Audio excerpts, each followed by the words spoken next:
Welcome students in my YouTube channel which is biology by Mahesh sir. आज हम लेंगे next topic plant physiology का, जीव द्रव्य कुंचन और जीव द्रव्य विकुंचन, प्लाज्मोलाइसिस एंड डीप्लाज्मोलाइसिस।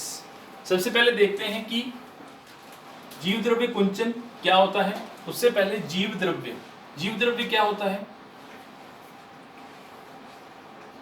कोशिका में उपस्थित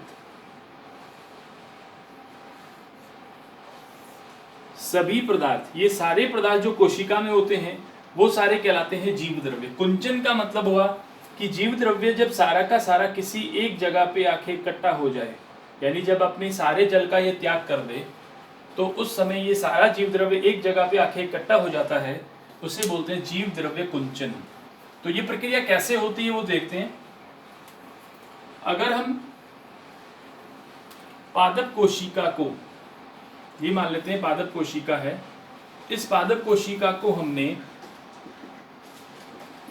हाइपरटोनिक सॉल्यूशन में रखा। हाइपरटोनिक यानी अति पराशरी विलयन में अगर हमने इसको रखा, और जब हम इसको अति पराशरी विलयन में रखते हैं तो उस समय इस कोशिका से जल बाहर की ओर आता है। ये हमने देखा था लास्ट क्लास में कि कोशिका से जल बाहर की ओर आता है, क्योंकि कोशिका के पास में हाइपोटोनिक यानी अल्प पराशरी विलयन होता है। तो जब ये सारा जल बाहर आ जाता है तो इस कोशिका का जीव द्रव्य जो होता है एक साइड में संकुचित हो जाता है इस तरह। इस प्रक्रिया को बोलते हैं जीव द्रव्य कुंचन या प्लाज्मोलाइसिस। तो वह प्रक्रिया जिसके द्वारा कोशिका का जल त्याग दिया जाता है, कोशिका का जल निकल जाता है जब हम उसको हाइपरटोनिक सॉल्यूशन में रखते हैं। इस वजह से सारा जीव द्रव्य एक साइड में संकुचित हो जाता है, उसको बोलते हैं जीव द्रव्य कुंचन। ठीक है, ये हुआ फर्स्ट। दूसरा है जीव द्रव्य विकुंचन। जीव द्रव्य विकुंचन का मतलब हुआ कि जब हम जीव द्रव्य कुंचित किसी सेल को या कोशिका को, ये जीव द्रव्य कुंचित कोशिका है मान लेते हैं, ये इसका जीव द्रव्य सारा यहां आ गया, इसको हमने हाइपोटोनिक सॉल्यूशन में रख दिया। आइसोटोनिक में भी रख सकते हैं, हाइपोटोनिक सॉल्यूशन में हमने रख दिया।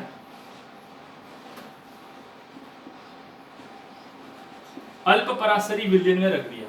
तो अल्प पराशरी विलयन में रखने पर विलयन से जल जो है वो इस कोशिका में प्रवेश कर जाएगा, और जैसे ही जल कोशिका में प्रवेश करेगा ये कोशिका अपनी सामान्य अवस्था में आ जाएगी, और कोशिका की सामान्य अवस्था जो होगी उसमें ये जीव द्रव्य यहाँ नहीं होगा, यहाँ पे इसका केंद्रक है, यहाँ पे इसकी रिक्तिका है, और उसके अलावा सारे कोशिकांग उपस्थित होंगे। तो वह प्रक्रिया जिसके द्वारा जीव द्रव्य कुंचित कोशिका को जब हम किसी हाइपोटोनिक या अल्पपराशरी विलयन में रखें तो वापस यह कोशिका अपनी मूल अवस्था में आ जाए, इसको बोला जाता है जीव द्रव्य विकुंचन या डीप्लाज्मोलाइसिस। तो ये दोनों प्रक्रिया एक दूसरे से विपरीत है, लेकिन हमें ध्यान में क्या रखना है कि जब हम इसको हाइपरटोनिक में रखेंगे तभी ये जीव द्रव्य कुंचित होगी, और जब हम इसको आइसोटोनिक या हाइपोटोनिक में रखेंगे तभी ये जीव द्रव्य विकुंचित होगी। तो ये दोनों इस प्रकार है। अब लेते हैं इसका उदाहरण कि एक पादप कोशिका जो है उसमें किस प्रकार से हम इसको डेमोन्स्ट्रेट कर सकते हैं जीव द्रव्य कुंचन और जीव द्रव्य विकुंचन को।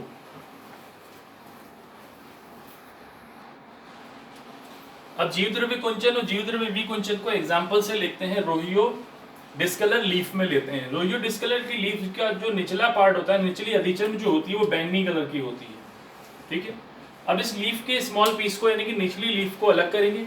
अलग करके इसके स्मॉल पीस में फर्स्ट जो पीस है इसको हम जल में रखेंगे। जल एक आइसोटोनिक बोल सकते हैं या हाइपोटोनिक सॉल्यूशन होता है। तो जब हमने इसको हाइपोटोनिक सॉल्यूशन में रखा, इसकी स्थिति में कोई परिवर्तन नहीं आया, ये जैसी स्थिति थी इसकी वैसी ही बनी हुई है। दूसरा लेते हैं शर्करा सॉल्यूशन या शुगर सॉल्यूशन में जब इसको रखा, तो शुगर सॉल्यूशन में रखने पर इसका सारा जल जो है वो शर्करा विलयन में आ गया। ठीक है, और इसका जीव द्रव्य जो है वो कुंचित हो गया। ठीक है,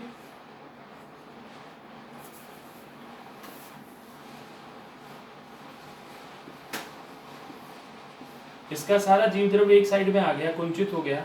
तो इस प्रकार हम ये देख सकते हैं कि जीव द्रव्य कुंचन में कोई ना कोई हाइपरटोनिक सॉल्यूशन या अति पराशरी विलयन की आवश्यकता होती है, जिससे सारा का सारा जल बाहर निकल जाएगा और जीव द्रव्य एक साइड में इकट्ठा हो जाएगा। इसको बोलते हैं जीव द्रव्य कुंचन। जब इसी जीव द्रव्य कुंचित सेल को हम किसी हाइपोटोनिक सॉल्यूशन में रखेंगे तो वो जब नॉर्मल अवस्था में आ जाएगी तो उसको बोलते हैं जीव द्रव्य विकुंचन। क्लियर? तो ये टॉपिक था next. Thank you for watching my video. अगर आपको ये वीडियो अच्छा लगे, यूजफुल लगे, तो please subscribe and share it.